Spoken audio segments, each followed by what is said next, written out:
네, 안녕하세요. 이번 시간에는 그 투자 파트 이제 들어가겠습니다. 예, 투자가 이제 그 원투 이렇게 이제 나눠져 있는데요. 여기서 이제 다루는 게 파생 상품입니다. 파생 상품 이제 이론적인 얘기를 할 겁니다. 네, 뒷부분이 이 투자하고 이제 리스크 관리가 남았는데 그 합해서 이제 10개 출제되죠. 그 중에서 지금 이제 여기서 한 6개 정도 예상하시면 돼요. 꼭 6개 난다는 건 아니고요. 자, 파생상 그러면 이제 선물이 있죠. 그 다음에 이제 옵션이 있고, 수합이 있고, 이런 것들이 파생상품이고, 또 이제 그 신용위험을 사고 파는 파생상품도 있는데, 뭐 2개, 2개, 1개, 1개, 뭐 이렇게 해서 한 6개 정도 예상하시면 되고요. 자, 이제 이런 내용들을 이제 하나하나 이제 공부를 할 겁니다. 예, 앞에서도 제가 앞에 과목 이렇게 이제 공부하면서 이 뒤에 지금 하려고 하는 이 부분이 상당히 어렵다. 이렇게 이제 말씀을 드렸었죠. 왜냐하면 이 파생상품 이론은요, 이 원리를 이해하는 거지, 단순히 암기해서는 안 되죠, 여러분. 그래서 그 단기간에 좀 어렵습니다. 그 이제 원리를 이해하는 시간이 좀 필요하기 때문에 좀 이제 힘든 겁니다. 다만, 이게 오히려 자기하고 이제 궁합이 맞으면은 오히려 쉽게 느끼시는 분들도 있어요, 여러분. 그래서 잘 들어보시고, 예, 이제 이것도 쉽다. 뭐, 그렇게 어렵진 않다. 이렇게 좀 생각할 수도 있고요. 일단 학습 분량도 만만치가 않아요, 여러분. 그 교재 분량 보시면 굉장히 많죠? 그래서 제가 강의를 진행하면서 이 부분 역시 특히 이제 요거는 꼭 시험에 대비하자 이렇게 중요한 것하고요. 좀 사소한 거. 물론 이제 그 기본서 과정이니까 기본서에 있는 내용은 다 말씀을 드릴 겁니다. 하지만 거기서도 강약 조절을 해서 이렇게 이제 말씀을 드릴 테니까 예, 이제 출제 비중이 높은 부분, 예, 그걸 최우선적으로 이렇게 집중적으로 이제 복습하시는 게 좋을 것 같아요. 네. 그러면 시작을 해볼까요? 이제 선물부터 이렇게 나오죠. 예, 이제 파생상품이라는 걸 우리 이제 영어로 디리버티브즈라고 이제 표현을 합니다. 디리버티브가 파생됐다는 뜻이죠. 거기 이제 고유명사 만든 거고요. 예, 파생상품은 미래를 사고 파는 거죠, 여러분. 예, 지금 사고 파는 게 아니고 지금 이제 계약을 체결하지만 실제 물건 주고받고 돈 주고받는 것은 미래에 이루어진다. 이렇게 이제 보면 됩니다. 그래서 여기 이제 미래란 말이 나오죠. 미래 가치 변동 위험에서 벗어나기 위해서 미래에 필요한 상품을 지금 미리 사고 파는 거래. 그게 이제 파생 상품이라고 보시면 되고요. 원래는 이게 이제 해지하려고 나온 겁니다. 위험 회피하려고 이제 나온 거고요. 이제 뒤에서 다룰 거고. 일단 이제 파생 상품 종류를 우리가 나눌 때 크게 선도, 선물, 옵션, 수합 이렇게 이제 구분을 합니다. 자, 영어로 이제 포워드, 예, 퓨처스, 옵션, 수합 이렇게 되는데 이 선도하고 선물은 여러분 우리 법규에서 기억나시죠?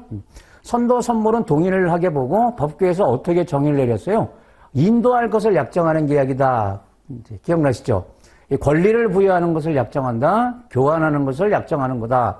이렇게 뭐 비슷한 얘기인데요. 이 선도나 선물은 이제 포워드 퓨처스는 예약 거래 일종이다 이렇게 보시면 돼요. 그러니까 미래를 사고 파는 그러니까 지금 예, 계약을 맺지만 실제 예, 교환하는 것은 미래에 이루어지는 그게 예약 거래죠. 둘 다 예약 거래인데 차이점은 뭐다? 장소가 다릅니다. 선도 거래가 먼저 나온 건데 요거 이제 장외에서 1대1로 계약을 체결하는 거고요. 그것을 장내로 옮겨온 거래소에서 이제 사고 파는 게 선물이라고 이제 보시면 되고요. 자, 옵션은 이제 권리를 매매하는 겁니다. 옵션이 이제 선택이란 뜻이잖아요. 살 권리, 팔 권리. 근데 요거는 이제 장내외 다 거래되고요. 그 다음에 이제 수합은 교환하는 건데, 이제 장외에서 이루어진다. 장외 파생이다. 우리는 이 하나하나 이제 다 공부를 할 겁니다.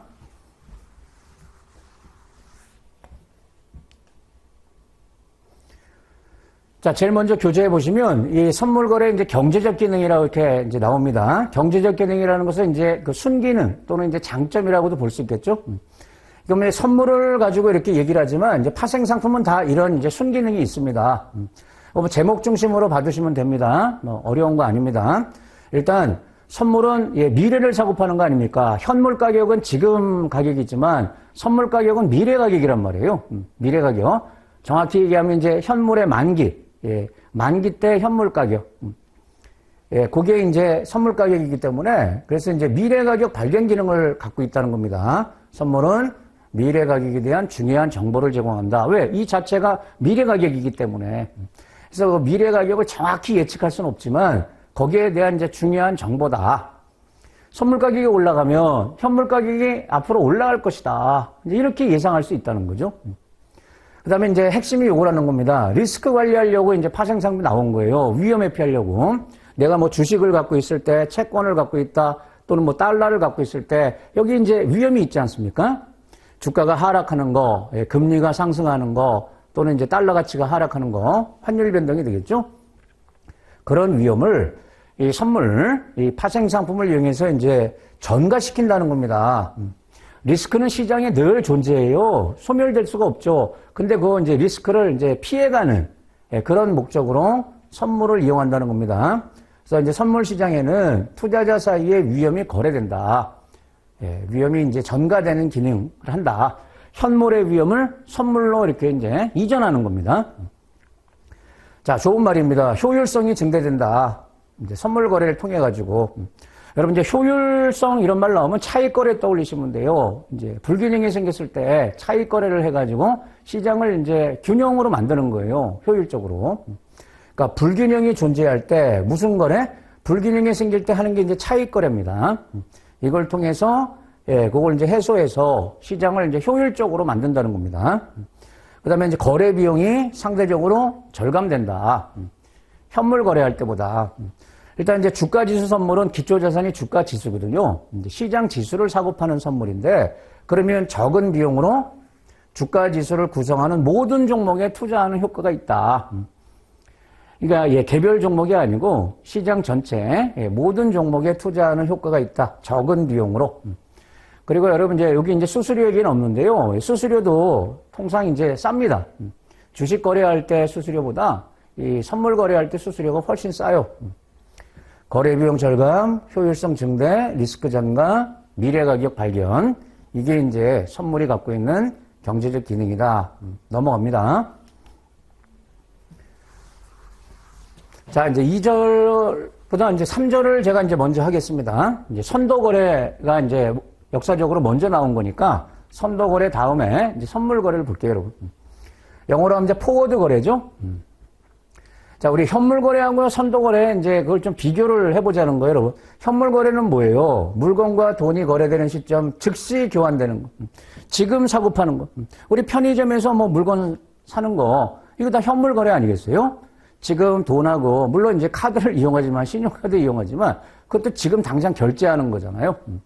그러니까 결제하고 물건 교환이 그 즉시 이루어지는 거. 정확히 표현하면 여러분, 현물 거래는 T 플러스 2일 이내에 이렇게 결제가 되면 이게 다 현물 거래라고 봅니다.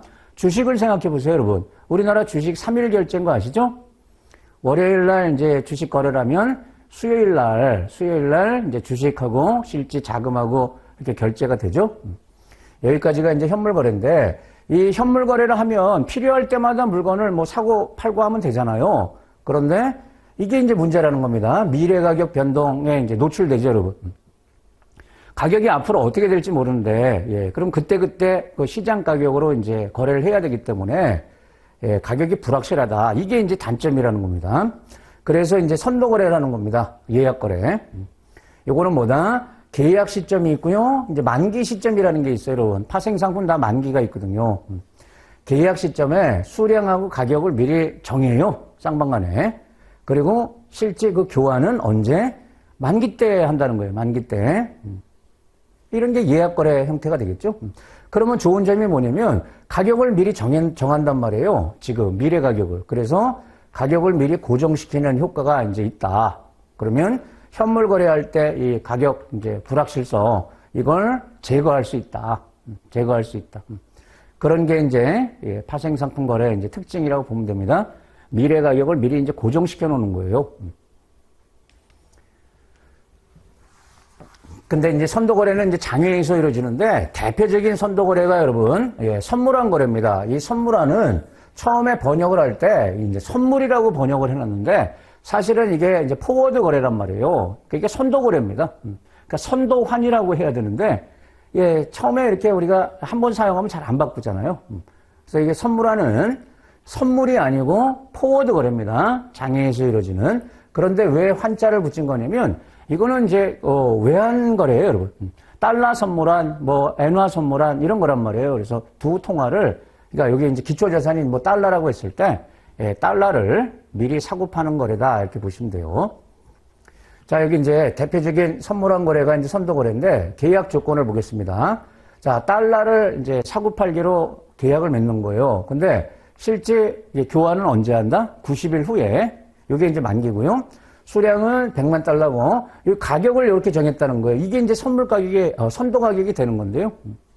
1달러 1,200원에 90일 후에 100만 달러를 사고 팔기로 쌍방 간에 이제 계약을 체결하는데 은행이 사기로 했다 그런 뜻이고 수출 기업이 팔기로 했다 이런 뜻이에요. 근데 여러분 여기 가만히 보시면 우리나라 수출업자 있지 않습니까? 수출 기업들은 물건을 팔고 나중에 달러가 들어오는 거죠. 그러면 환위험이 뭐예요, 여러분? 수출업자 입장에서 환위험은 달러 가치가 떨어지는 거란 말이에요. 그래서 달러를 미리 팔아놓는 그런 환해죄를 할 수밖에 없습니다. 그러니까 무슨 말이냐면 이 선물하는 거래를 할 때 수출 기업 그러면 안 봐도 얘가 매도자예요. 이걸 이제 매도해지라고 이렇게 표현하는데요. 왜냐하면 나중에 얘는 달러가 들어올 예정이기 때문에 그 달러 가치 하락에 대해서 미리 팔아놔야 되기 때문에 당연히 매도를 하는 겁니다. 그걸 은행이 이제 사주기로 하는 겁니다. 여기까지 이해됐죠? 그럼 수출업자는 이걸 이제 환해지 목적으로 선물한 거래를 이제 하는 건데, 그러면 이 거래는 만기 때, 즉 90일 후에 이렇게 이제 반드시 교환을 하는 거예요. 그럼 1달러는 1,200원이니까, 근데 실제로 100만 달러를 이제 사고 팔기로 했으니까, 그럼 우리 돈 12억이 된단 말이에요. 그러면 100만 달러하고 12억을 요 90일 후에 반드시 교환하게 돼 있어요, 여러분. 선물하는 이제 실물 인수한다는 게 통화를 교환한다는 거죠. 원화와 달러를 교환 비율을 이렇게 정했으니까. 자, 그러면 이게 가격이 고정되는 거란 말이에요. 90일 후에 시장에서 여러분 달러 가격이 얼마 될지 사실은 모르잖아요. 그런데 1,200원으로 고정을 시켜놓은 효과가 이제 나오는 거죠. 자, 요 사후 평가는 뭐냐면 고정은 돼 있지만 이게 잘한 거냐 못한 거냐. 그거는 90일 후에 달러 시세가 어떻게 변하냐에 따라서 이제 유불리가 나온다는 겁니다. 그 상황을 보겠습니다. 만약에 90일 후에 현물한 시세가, 그러니까 현물 달러가 시장에서 1,000원에 이렇게 거래되고 있다고 쳐봐요. 그러면 1,200원으로 지금 사고 팔기로 했잖아요. 그러면 누가 유리해요, 여러분? 1,200원에 팔기로 한 수출업자가 유리하겠죠? 그러면 수출업자는 결과적으로 여기서 득을 보겠죠, 여러분? 왜냐면 지금 요 상황에서 팔면 달러를 1,000원에 팔아야 되는데 1,200원에 팔기로 계약을 맺어놨으니까 1달러당 200원에 이제 이득을 보게 되는 거죠. 맞죠? 이게 만약에 900원, 800원 떨어지면 떨어질수록 그러니까 여기 매도자는요. 원리가 그런 겁니다. 이 가격이 나중에 빠지면 빠질수록 매도자는 좋은 겁니다. 이번에 반대로 봐볼까요? 90일 후에 현물원 시세가 1,250원. 이렇게 거래되고 있다. 그러면 이때는 수출업자가 손해나겠죠? 왜냐면 이때 그냥 달러를 팔면 1,250원이 들어올 텐데 1,200원에 팔아야 되니까 그럼 50원 손실이 되겠죠? 네, 이렇게. 그러니까 이거는 90일 후에 어떻게 변할지 모르니까 복불복인데 다만 고정이 되는 거다. 고정이 되는 거고 여기 가만히 요 가격 변화 원리를 보면 매도자는 항상 요 가격보다 나중에 떨어져야지 득을 보는 거고 매수자는 요거보다 올라가야 득을 보는 거다. 그렇게 이해하시면 되겠어요. 자, 선물한 거래 봤고요. 자, 하나의 대표적인 이제 사례만 본 거고요. 이와 같은 이제 선도 거래가 갖는 이제 특징이 있다는 거죠, 여러분. 선도 거래는 앞으로 얼마가 될지 모르는 가격을 좀 전에 우리 봤잖아요. 미리 정해 놓음으로써 이제 고정시킴으로써 이런 뜻이죠. 위험의 피효과를 거둘 수 있다. 불확실성이 이제 사라진다 이런 뜻이죠. 그리고 선도 거래는 사후적으로 제로섬 게임이다. 제로섬이다. 앞에 사례에서 은행하고 수출기업 입장에서 이익이냐 손해냐 이렇게 살펴봤지만 그럼 수출업자가 이익 본 만큼 은행은 손해보겠죠. 수출업자가 손해보면 그만큼 은행은 이익을 보고 그래서 제로섬 이제 상품이다. 이제 그런 뜻입니다. 한쪽은 손실을 본다. 그러니까 내가 이득을 보려고 그러면 나하고 계약 맺은 상대방은 그만큼 이제 손해가 나는 거예요. 그러면 이 손해본 당사자 쪽에서 이게 이제 장외에서 하잖아요. 그러다 보니까 손해본 측에서 계약을 이행하지 않을 가능성이 있어요. 흔히 이제 배째 이런 얘기 하잖아요. 그걸 이제 계약 불이행 위험, 다른 말로 이제 신용 위험이라고 얘기합니다. 거래방 이제 상대방 위험, 그게 이제 신용 위험이죠. 그러니까 이게 치명적인 단점이에요, 여러분. 장외에서 1대1 거래를 하다 보면 계약 불이행 위험이 있단 말이에요. 신용 위험.